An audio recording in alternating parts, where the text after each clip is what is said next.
Waking Up to Serenity, Unlocking the Door to Emotional Sobriety by Angelo. Chapter 8, The Big Picture.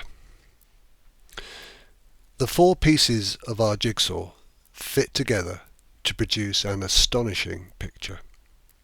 It's probably the first time that we've ever seen such a view of the world and our lives within it.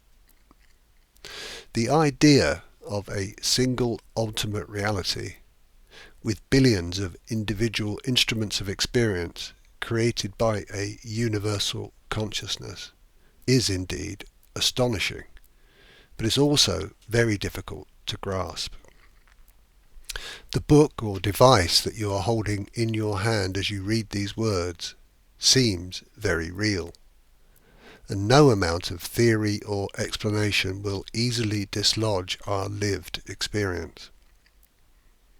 The profound implication of what's been shared is certainly interesting, but nevertheless it's unlikely to have any permanent effect despite our new understanding. The problem is that the material world seems to exist, and so do I. We need to be able to reconcile our actual experience with the reality that is being proposed. The key to this reconciliation arises from our use of language. The world seems to exist, and this is undoubtedly our firm belief.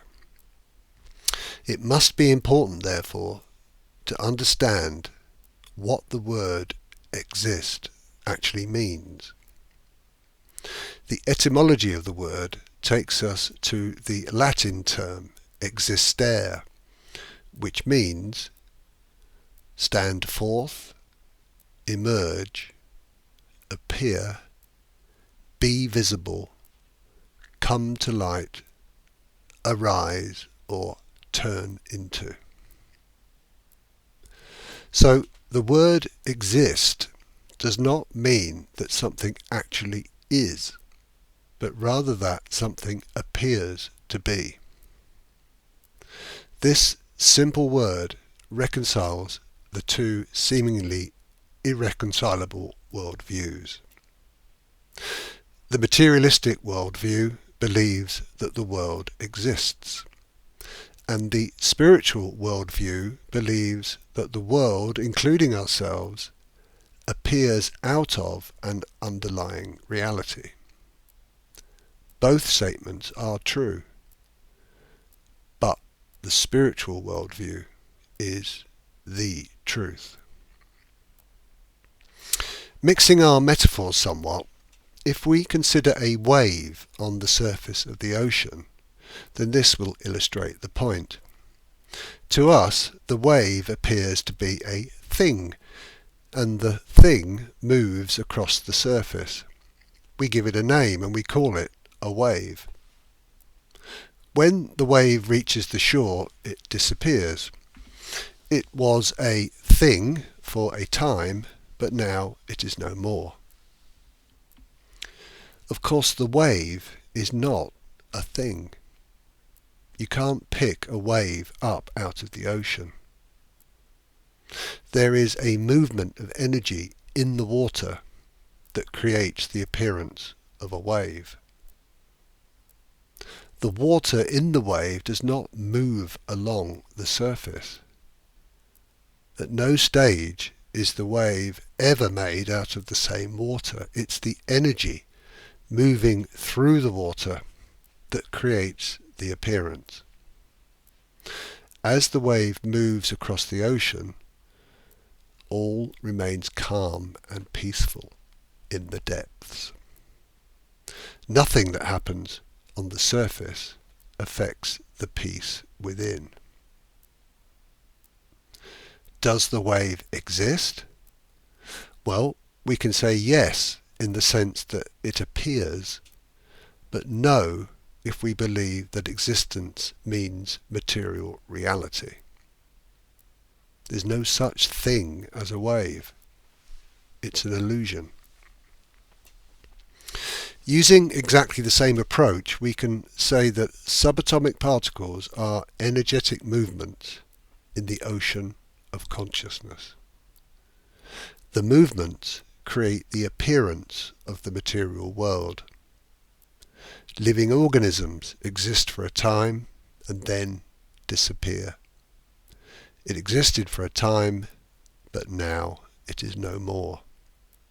Such is the constant movement and cycle of consciousness. The material world is akin to waves on the ocean.